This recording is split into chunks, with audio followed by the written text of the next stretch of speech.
नमस्कार दोस्तों, कैसे हैं आप लोग? आज मैं डिस्कशन करने वाला हूँ केएसएच इंटरनेशनल कंपनीज़ के बारे में और कंपनीज़ मतलब आज के आईपीओज़ के बारे में चर्चा करूँगा और इसके ऊपर मैं पहले एक वीडियो शेयर किया था और मैंने आपको बताया था कि आईपीओ का लास्ट डे मतलब जिस दिन इस कंपनी के ऊपर अप्लाई करने का लास्ट डे रहेगा, उस दिन मैं एक वीडियो शेयर करूँगा। आपको भी जानने का मौका मिलेगा कि इस आईपीओ में क्या सचमुच अच्छा खासा लिस्टिंग गेन हो सकता है? तो मैं पिछले कुछ कंपनीज़ के एग्ज़ाम्पल मैं आपको दिखाऊँगा, जिसके ऊपर मैंने आपको डिटेल्स में जब वीडियो बना के शेयर किया था, तब मैंने आपको बताया था कि उस कंपनी के भी आईपीओ मुझे उतना ख़ास नहीं लगा, क्योंकि उसका सब्सक्रिप्शन अच्छा नहीं था और साथ ही साथ ग्रे मार्केट प्रीमियम भी उतना ख़ास नहीं था। इसलिए दोनों ही कंपनी पिछले दिनों में जो लिस्टिंग हुआ है, दोनों ही कंपनी खराब लिस्टिंग में दिखाया है, मतलब नेगेटिव में लिस्टिंग में दिखाया। चलो मैं 2 कंपनी के बारे में आपको दिखा देता हूँ। एक आप देख सकते हैं, एक कंपनी का नाम है अ, ये जो कंपनी है इसका नाम आप जानते हैं यहाँ पे नाम लिखा गया है प्रकाश हॉस्पिटल जो कंपनी है वो लिस्टिंग एक्चुअली लिस्टिंग भी नेगेटिव हुआ उसके बाद क्लोजिंग भी नेगेटिव में हुआ उसके बाद और एक कंपनी है जिसका नाम आप देख सकते हैं नफुरस मतलब नफुरा प्लस तो उसका भी लिस्टिंग नेगेटिव हुआ उसके बाद क्लोजिंग भी नेगेटिव में हुआ तो दोनों कंपनी का आईपीओ में कुछ खास परफॉर्मेंस नहीं था तो इसीलिए नज़रिया देखने को मिले और फाइनली आज इसी तरीके से और एक कंपनी के बारे में चर्चा करूंगा जो कंपनी का आईपीओ मुझे उतना खास नहीं लगा जो है के एस एच मैं ऐसे ही बता रहा हूँ आप खुद ही देख लीजिए इस कंपनी का ओपनिंग डेट था 16 तारीख आज इसका लास्ट डेट है 18 तारीख प्राइस बैंड रखा गया है 365 से लेकर 300 मतलब 84 के आसपास और 2600 के करोड़ के आसपास टोटल आईपीओ लेकर आ रहा है देखिए कंपनी इसमें सबसे जो इम्पोर्टेंस पॉइंट था कंपनी का फ्रेश इशू सिर्फ 420 करोड़ और ऑफर फर्स्ट सेल 290 करोड़ मतलब कंपनी के प्रोमोटर के जेब में जाएगा 290 करोड़ और बिजनेस में इन्वेस्ट होगा 420 करोड़ इसके ऊपर मैंने आपको पहले ही बताया था तो आईपीओ में सबसे इम्पोर्टेंस क्या था कंपनी का फाइनेंशियल डिटेल्स तो क्या फाइनेंशियल डिटेल्स बहुत अच्छा था देखा जाए तो कंपनी के ऊपर sales growth and profit growth बहुत तगड़ा था तो इसके कारण कंपनी में अच्छा खासा ग्रोथ होना चाहिए था मगर यहाँ पे आया नहीं है केएसएच इंटरनेशनल लिमिटेड जो है वो बेसिकली आप सभी जानते हैं एक लार्जेस्ट मैन्युफैक्चरिंग कंपनी है और वो भी वायरिंग्स जो मतलब वेल्डिंग वायर्स है तो वो मतलब वेल्डिंग जो वायर्स है वही कंपनी बनाते हैं मतलब जो मेटल्स है वो ही बनाते हैं वो मतलब पावर सेक्टर में मतलब रिन्यूएबल सेक्टर में रेलवे ऑटोमोटिव साथ ही साथ इंडस्ट्रीज के जितने सारे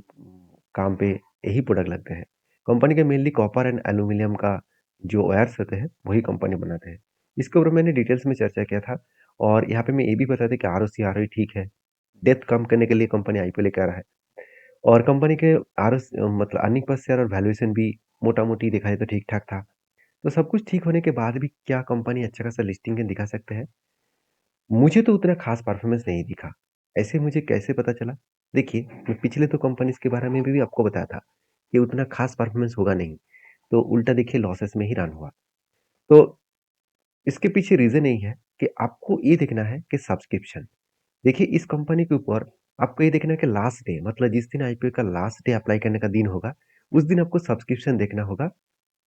अगर आप देखेंगे तो सब्सक्रिप्शन देखिए एकदम खराब है। Anchor investor one time subscribe किया बाकी देखिए कोई भी कैटेगरी तो कोई इंटरेस्ट ही नहीं दिखाया क्योंकि टोटल अराउंड 36 लैक्स 97,000 ऑफर किया गया था क्वांटिटी का सिर्फ 1600 क्वांटिटी एक्सेप्ट किया और नॉन इंस्टीट्यूशनल में वो भी कुछ इंटरेस्ट नहीं दिखाया क्योंकि जो लोग 10 लाख के ऊपर है वो भी 18 लाख की ऑफर दिया था सिर्फ 1 लाख एक्सेप्ट किया और 10 लाख के बिलो जो है 9 लाख ऑफर किया था 2 लाख एक्सेप्ट किया और रिटेल पब्लिक भी देखिए उतना ज़्यादा खास एक्सेप्टेशन नहीं किया 50% किया सॉरी 0.50% मतलब आधा एक्सेप्ट किया 64 लैक्स ऑफर किया गया था 32 लैक्स ऑफर को एक्सेप्ट किया इसका मतलब आधा के आसपास एक्सेप्ट किया तो ओवरऑल देखा जाए तो टोटल जो सब्सक्राइब हुआ है वो 0.28 टाइम्स मैं आपको हमेशा बोलता हूँ यहाँ पे अगर आपको 8 से 9 गुना दिखे कि उससे ज़्यादा दिखे तो सोचना उस कंपनी का अच्छा धमाका कर सकते हैं जैसे एलजी के ऊपर परफॉर्मेंस जब हुआ था तभी मैंने आपको बताया था मीशो के ऊपर बताया था फिजिक्स वाला के ऊपर बताया था कि उसका सब्सक्रिप्शन अच्छा हुआ था लास्ट दिन तो एक बढ़िया धमाका देखने को मिल सकता है और बढ़िया धमाका देखने को मिला एल जी 55% के आसपास आ, मतलब देखा जाए तो फिजिक्स वाला 30 के ऊपर और साथ ही साथ मीशो भी अराउंड 45 के ऊपर लिस्टिंग दिखाया तो मेरा कहने का मतलब है, यहाँ पे जो डेटा दिखा था क्या उसी हिसाब से लिस्टिंग इन होता है? ऐसे बिल्कुल नहीं है। आपको एक अंदाज़ा लगता है कि इस तरीके से परफॉर्मेंस होने का चांसेस है। बाकी देखिए और एक डेटा मैं आपको दिखाता हूँ जैसे ग्रे मार्केट प्रीमियम। अगर इस कंपनी का ग्रे मार्केट प्रीमियम देखूँ, तो पहले तो ग्रे मार्केट प्रीमियम था ही नहीं। तो फर्स्ट जिस दिन ओपन हुआ उस दिन का ग्रे मार्केट प्रीमियम था 1.56। मतलब यहाँ पे तो एक क्लियर कट अंदाज़ा लग चुका है कि कंपनी लिस्टिंग गेन जो है वो नेगेटिव में ही देखने को मिलेगा क्योंकि ग्रे मार्केट प्रीमियम अभी और कुछ देखने को नहीं मिला है। तो इतने सारे पॉइंट्स को मैं इतने सालों से देख रहा हूँ, तो उस हिसाब से मैं इस तरीके से बातचीत कर रहा हूँ। तो मैं ये नहीं कि मेरी बात सही होगा, गलत भी जा सकते हैं। तो आप प्लीज़ एक बार रिसर्च करके काम करिएगा। मैं इस कंपनी के ऊपर इंटरेस्टेड नहीं हूँ। क्या आप इंटरेस्टेड हैं? ज़रूर कमेंट्स करके बताना और वीडियो अच्छा लगे तो प्लीज़ लाइक करना। और ये टोटली एजुकेशन पर्पज़ में वीडियो था, जस्ट एज़ ए इन्फॉर्मेशन था। उस इन्फॉर्मेशन को एज़ ए रिकमेंडेशन के हिसाब से मत लेना। आपको स्टडी करना है, आपको जो एडवाइज़र है, सेबी रजिस्टर्ड एडवाइज़र है, उसके साथ एक बार चर्चा करिए, उसके बाद काम करिए। तो ये मेरा ओपिनियन था। आप किसी का ओपिनियन लेकर काम मत करना, खुद के ओपिनियन भी होना चाहिए।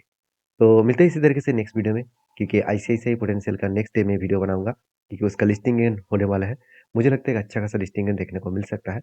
बाकी नया तो आईपीओ आने वाला है, उसका भी चर्चा मैं जल्द से जल्द लेके आऊँगा। मेरे साथ बने रहिए। धन्यवाद।